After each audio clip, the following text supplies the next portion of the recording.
Bien-aimés dans le Seigneur, nous vous disons bonjour. Moi, c'est l'apôtre Samim Bayo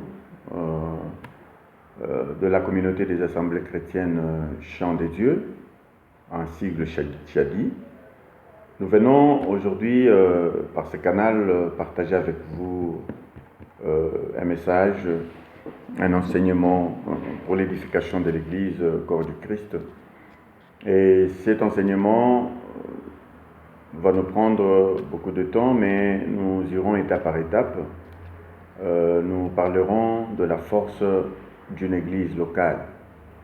La force d'une église locale. Sans beaucoup plus tarder, nous sommes dans Actes des Apôtres, chapitre 4. Nous lisons à partir du 32e verset jusqu'au 34e. Qui dit la multitude de ceux qui avaient cru étaient qu'un cœur et une âme. Nul ne disait que ce bien lui appartînce en propre, mais tout était en commun entre eux. Les apôtres rendaient avec beaucoup de force les témoignages de la résurrection du Seigneur Jésus, et une grande grâce reposait sur eux tous. Car il y avait parmi eux aucun indigent. Ceux qui possédaient des champs ou de maisons le vendaient à portée de prix de ce qu'ils avaient vendu et les déposaient aux pieds des apôtres, et l'on faisait des distributions à chacun selon qu'il en avait besoin. Amen. Je ne suis pas venu te parler des offrandes. Ça pourrait être ton impression en première position. Mais je suis venu te parler de l'Église. Tu es chrétien. Là où tu as une Église locale. Et cette Église locale, Dieu te l'a donnée pour un but bien déterminé. C'est l'endroit idéal pour toi, pour que tu arrives à atteindre ton objectif avec le Seigneur. L'Église locale, c'est une église qui est sur la terre, qui fonctionne sur la vision d'un homme de Dieu qu'on appelle le visionnaire, qui est le père de cette église ou de cette communauté, qui a reçu une grâce de Dieu, une mission et une vision, et qui a fait l'alliance avec Dieu. Tout celui qui entre dans cette vision, tout celui qui entre dans cette église, tout celui qui entre pour travailler, pour prier, il vivra selon la promesse de l'Éternel. Et laquelle promesse? Celle que Dieu a donnée à son serviteur quand il faisait l'alliance avec lui. Il n'y a pas d'église sans alliance, il n'y a pas d'église locale sans visionnaire, il n'y a pas d'église locale sans une mission. Il est vrai qu'il y a prolifération des églises. Nous n'en disconvenons pas et nous rendons gloire à Dieu. Si les églises toutes sont là pour la gloire de Dieu, à Dieu seul soit la gloire, mais nous voulons parler de l'église dans le bon sens, afin que chacun comprenne la force de l'église sur cette terre.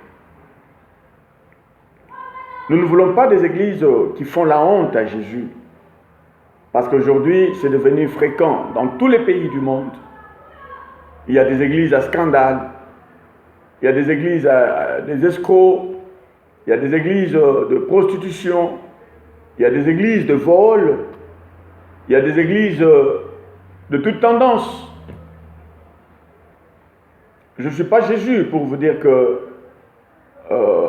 tout ce qui s'appelle l'église ira au ciel, mais je te dis déjà que c'est faux, ce n'est pas toute église qui ira au ciel, parce qu'il y a des églises qui sont nées par la convoitise de la personne qui travaillait avec quelqu'un d'autre dans une église, croyant que son supérieur ou son père spirituel, disons-le, ou son conducteur était mieux, et croyait que lui aussi, en ouvrant une église, il sera comme l'autre.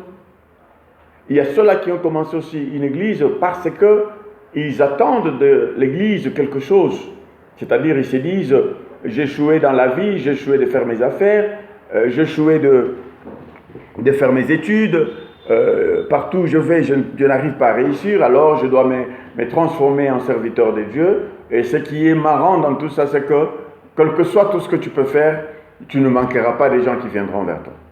C'est ce qui est marrant.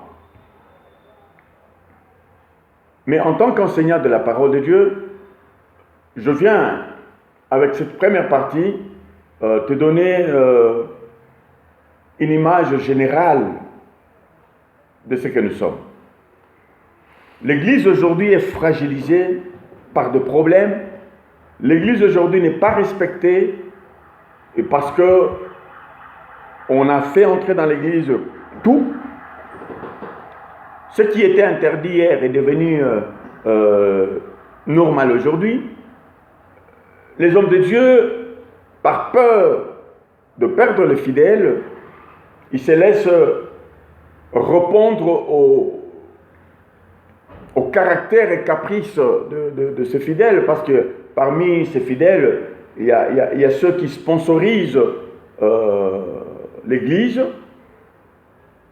C'est comme quelque part où j'ai été dans une des tournées évangéliques. J'étais dans une mission, un homme de Dieu qui me dit « Papa, quel est votre message que vous venez nous donner ?» Je lui dis « C'est le message de Jésus-Christ, le retour de Jésus. L'Église doit être prête parce qu'à tout moment, Jésus sera là. » Alors le pasteur me dit ne prêchez pas sur le péché, ne prêchez pas sur la prostitution, parlez du ciel, parlez de la bénédiction, parlez de tout ce qui est positif en fait, mais ne parlez pas de péché, parce que chez moi, je ne tolère pas qu'on parle de péché. Ce n'est pas, lui me dit, ce n'est pas parce que je fais le péché, mais je ne veux pas perdre mes brebis. Ils sont très fragiles et il faut petit à petit, je suis en train de les encadrer, chacun en individuel, pour qu'il arrive à comprendre que la vie du péché, elle est mauvaise. Mais quand tu les dis à la chair comme ça, je ne te mens pas, tu vas détruire mon église. J'espère que tu n'es pas venu pour détruire mon église. Et j'avais dit à ces pasteurs, merci pour ça. Je ne sais pas aussi changer le message. Alors dans ce cas, je ne prêche pas chez toi. Que Dieu nous aide. Le jour que j'aurai un message qui va te plaire, je pourrai passer par ici. Mais apparemment, mes messages ne te plairont pas. Parce que c'est impossible qu'on parle du ciel sans parler du péché. On doit dire aux gens de quitter le péché, d'abandonner le péché et de suivre Jésus. Quand on parle du péché, cela ne dit pas que le péché est en train d'abonder quelque part. Non. Nous pouvons parler dans une église sainte, devant quelqu'un qui est saint, nous lui parlons du péché. Pas parce qu'il fait le péché, mais pour qu'il puisse avoir ne fût-ce que la connaissance, qu'il soit aux aguets, afin de ne pas laisser une porte au diable, parce que c'est le diable qui finira par les saisir et l'empêcher de vivre sa sainteté. Et ça sera une chute pour l'Église. Nous ne parlons pas de péché parce que nous nous sentons plus sanctifiés que les autres, loin de là. Nous parlons du péché, c'est pour écraser le ruse du diable. C'est pour écraser Satan et tous ses pièges. C'est pour annuler la convoitise satanique sur nous, sur l'Église, afin que l'Église vive, bien-aimé dans le Seigneur. Si on ne parle pas du péché, ça devient compliqué. Sois heureux si tu es dans une église où ton pasteur te parle du péché. Sois heureuse si tu commets un péché, ton pasteur t'appelle et te dit là tu as mal fait. Sois heureuse si ton pasteur peut t'appeler, il te gronde parce que tu t'es mal comporté. Sois heureuse et dis à Dieu merci parce que je suis à un endroit où il y a la clé du ciel. Mais si tu es à un endroit où tu fais le péché, le pasteur te regarde, il ne dit rien, attention, tu as une clé pour l'enfer. Attention, je dis à l'Église universelle, attention. C'est très important. Nous devons tous faire un effort parce que la Bible dit le royaume des cieux, ce sont les violents qui s'en emparent. Je te pose la question si tu es violent. Que le Seigneur te bénisse.